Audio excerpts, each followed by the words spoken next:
आज की कहानी है सोनाली मिश्र द्वारा लिखित चरित्रहीन। मम्मी, मम्मी, पापा, पापा, कहाँ हो? पोर्टिको से एक जानी पहचानी आवाज आई। सरबती, काहे? का भयो? ये दादी बोली। अरे सरबती, क्या हुआ? तुम्हारे बेटा? न पूछो पापा, न पूछो, घरे से निकाल दयो। अरे सुनती हो? सरबती को अंदर ले जाओ। न पापा, तुम हमें हमारा कमरा दे दियो, हम बही में चारे जाए। अरे सरबतिया, का बात कर रही? तुम पानी पी ले पहले, फिर चली जाइयो जहां जाना हो। ये दादी थी। न मम्मी, हमें हमारा कमरा दे दियो। हाँ बड़ी बहू, सरबती को पहले पानी दियो, चाय दियो, फिर सरबती के कमरा की चाबी दे दियो। पर मम्मी, बा में तो कोई और आए रहे है। ताई जी बोली। नहीं, मना कर दियो। अब जे सरबती है, कौन है अपन लोगन के अलावा जाको? कहाँ जाइजे?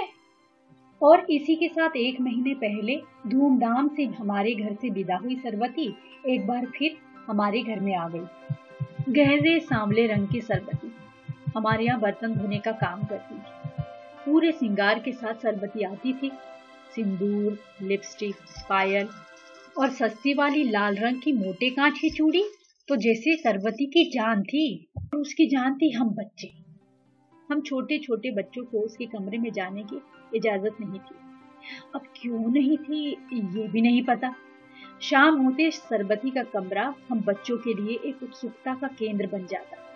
नहीं पता चलता था कि कौन आता था। अंधेरा ढलता और सरबती का कमरा जैसे हमारी बाउंड्री से ही गायब हो जाता। और सुबह होते ही पूरे 16 श्रृंगार के साथ सरबती झाड़ू पोछा और उसकी भाषा में कहे तो बासन करने आ जाती।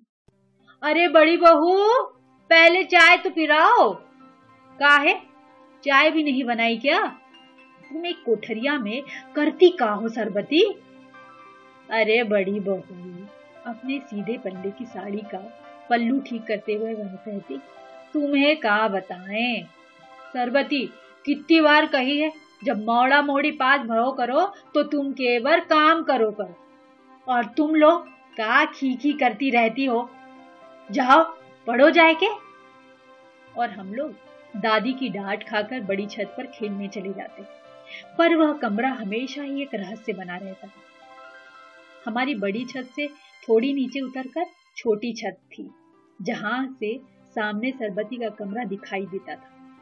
छोटी सी कोठरी जिसमें एक बांध की चारपाई पर रुई का गद्दा बिछा रहता था। उसके ऊपर एक सस्ती सी चद्दर जिसे या तो दादी या चाची या ताई रिजेक्ट कर देती थी, उसे सरबती खुशी खुशी अपने बिस्तर पर बिछाती थी। पर हमने उसे कभी भी पुरानी साड़ी पहने नहीं देखा। कभी ताई या चाची ने अपनी पुरानी साड़ी देने की कोशिश भी की तो उसने मना कर दिया। तुम लोग सब जानत तो हो। हाँ भाई, तुम्हें तो रोज नई नई साड़ी पहनने को मिलती, तुम कहाँ हमारी साड़ी पहनियो? ए बड़ी बहू, जे न बोलो। बता, हमने कबू मांगो तुमसे कुछ? जो तुम लोग त्योहार पे अपनी मर्जी से दे दे तो हम ले लेते। तुम बता, हमने कबू मना करो? अब जाओ। और चाची और ताई खिसखिसाकर हंस पड़ती। मुझे यह हंसी कभी समझ में नहीं आती थी, पर कुछ तो था। गर्मी के दिनों में बत्ती के जाते ही हम लोग बाहर बाउंड्री में आ जाते। बहुत कोशिश करते कि कुछ दिख जाए, पर उसका कमरा एक बार जो बंद होता था 10 बजे तो फिर न जाने कब खुलता था।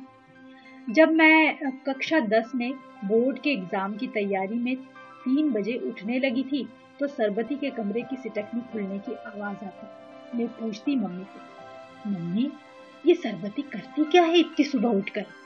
मम्मी भी कोई कम थोड़े ही न थी। सरबती का जिक्र आते ही लग जाती डांटने। उफ, ये माए ऐसी क्यों होती है? रहस्यों की पोटली। अब तक अमरूद का पेड़ इतना फैल गया था और उसके बगल में एक और पेड़ निकल आया था। वह भी मिलकर मेरी नजरों से सरबती के कमरे तक पहुंचने की क्षमता छीन लेते थे। और उस पर रही सही कसर घर वालों की डांट पूरी कर देती थी। हाँ, हमें केवल साल में 2 बार उसके कमरे में जाने की इजाजत थी। 9वीं पर जब सरबती कन्या खिलाती थी, उस दिन सरबती का श्रृंगार देखते ही बनता था। ऐसा लगता था 8 दिन व्रत रखने के बाद 9वें दिन जैसे कोई पवित्र आत्मा अपनी सारी अपवित्रता के लिए माफी मांगती हुई हम कन्याओं के पैर छू रही हो। जहां बाकी लोग मीठा खिलाते थे, सरबती हम पूरे मोहल्ले की लड़कियों को जितनी ही इस कोठरी में आ सकती थी, आलू टमाटर की रस्से की सब्जी और सामने ही बैठकर स्टोव पर तलकर एकदम गर्मा गर्म पूरी खिलाती थी। कुल 4 या 5 बच्चे ही तो आ पाते थे उस जरा सी कोठरी में।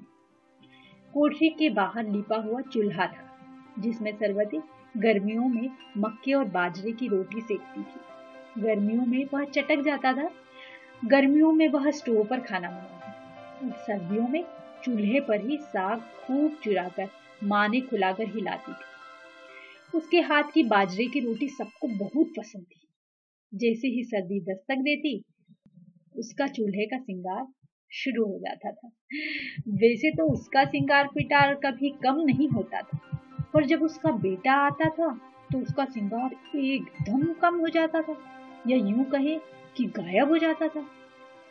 उन दिनों उसकी साड़ी भी फटी हुई होती थी, सिंदूर गायब रहता था, लिपस्टिक तो एकदम ही नहीं होती थी, और सस्ती वाली मोटी मोटी चूड़ी एकदम 2-2, और उसका कमरा भी रात में 11 बजे तक खुला रहता और सुबह 7 बजे ही खुलता। ये रहस्य क्या था, ये मुझे समझ नहीं आता था।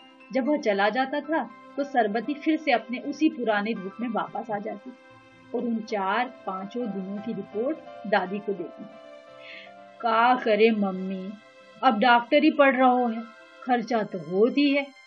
बाको बाप भी कछु दे दे थे और फिर महीनों को खर्च हम भेज देते। अब बस 2-3 साल की ही बात है, फिर सब कुछ ठीक हो जाइए। हाँ सरबती, तुम्हारी तपस्या पूरी होने वाली है, बस कुछ समय और धीरज धरी रहो, झेले रहो। मम्मी सही कहे, अब जे झूठ मूठ का सिंदूर, रोज रोज का घाव अब झेलो न जात। कछु ना सरबती। मम्मी अब की बार तो राजेंद्र ने कह दी है कि अम्मा अब तुम चौका चूल्हा दूसरों के घर में नहीं करिए। मम्मी अबे लयो बाय न पता है कि हम जे चौका बासन तो केवल दिखान के लिए करत है। मम्मी चामुंडा को जब सच्चाई पता चली है तो कहा हुई है। सच्चाई? ये कौन सी सच्चाई की बात कर रही थी सरबती? क्या सुबह 3 बजे की कुछ सच्चाई थी? क्या था? मेरे किशोर मन में अब तमाम बातें चल रही थी और फिल्मों की तरह कई दृश्य आंखों के सामने आ रहे थे। तभी एक ढोल मेरी पीठ पर रखती हुई मेरी मम्मी बोली, पढ़ाई लिखाई मत कराओ महारानी से, बस बात ही करवा लो। मेरी आंखों के सामने अंधेरा छा गया और उस दिन के बाद मम्मी की मार के डर से कभी सरबती के बारे में बात नहीं की। ऐसे ही 2 साल बीत गए, रहस्य की चादर में लिपटा रहा बहुत कुछ। फिर एक दिन सरबती ने खूब मिठाई खिलाई। उसका बेटा डॉक्टर बन गया था और उस दिन उसने दादी से कहा, मम्मी आज से जे उधार का सिंदूर लगाना बंद। हाँ सरबती, तुम्हारी तपस्या आज सफल हो गई। हाँ मम्मी, कराए रहो राजेंद्र हमें ले। और अगले दिन सरबती का डॉक्टर बेटा आ गया उसे लेने के लिए। उस दिन सरबती ने श्रृंगार का त्याग किया और शालीनता की प्रतिमूर्ति बनकर चली गई थी अपने राजेंद्र के साथ। बाबा और दादी ने अपने घर की किसी सदस्य की तरह ही विदा किया और सरबती खूब लिपट कर रोई। अरे रोए काहे रही, तुम्हारी तपस्या आज पूरी भई।